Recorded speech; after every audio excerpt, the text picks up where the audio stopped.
Ben, je travaille avec Michel M déjà depuis plusieurs années. J'aime beaucoup son écriture et son esprit. C'est un auteur qui est capable d'aller au fond du personnage et de ne pas rester sur un côté superficiel comme souvent on est contraint de voir dans le théâtre. De ce fait, il m'a rappelé certains aspects de la dramaturgie de Pirandello. Ça peut paraître exagéré ce que j'ai dit, mais c'est effectivement ça. C'est-à-dire le théâtre et le jeu qu'il y a entre le masque et l'être, entre l'être et le paraître. Et quand on peut mettre à nu le masque, on arrive au fond du contenu du spectacle. Et ça, Michel M en est capable naturellement.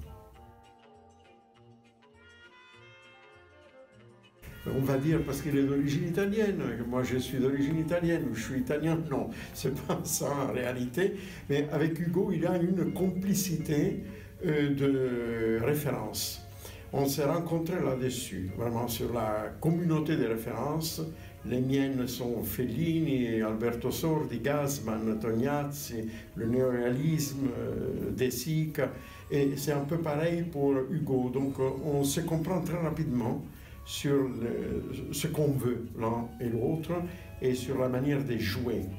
Et en plus, c'est un metteur en scène qui m'a fait déjà confiance sur d'autres pièces en me faisant jouer un monologue. Et il méritait bien que je le choisisse pour une pièce qui pour moi a une bonne valeur de toute manière. Quand j'ai commencé à faire du théâtre en France, je me suis retrouvé vite confronté au théâtre de boulevard que je n'aime pas. Voilà. Donc j'assume complètement l'affaire parce que il faut être fait d'eau pour faire du boulevard, il faut être vraiment lui. Il est galvaudé, il y a trop de superficialité dans le boulevard tel qu'il est représenté. Et moi, je voulais montrer quelles sont les complexités derrière le théâtre.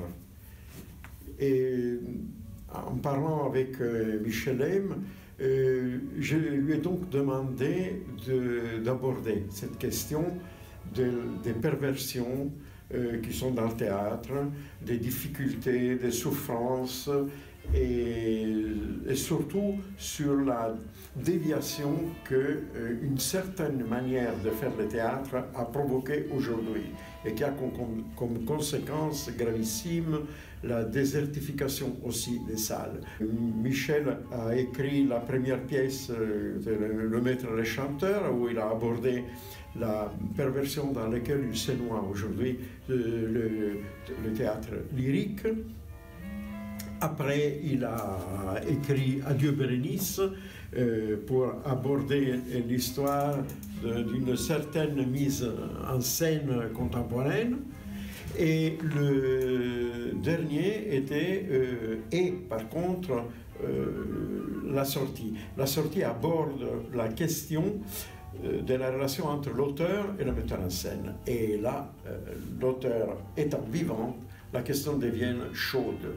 Il a la possibilité de se défendre, alors que Molière ne peut plus se défendre et que Verdi ne peut plus se défendre. Donc on peut les réaménager comme on veut. Hein. Et bien sûr, il y a toujours la critique prête à encenser ce massacre du théâtre.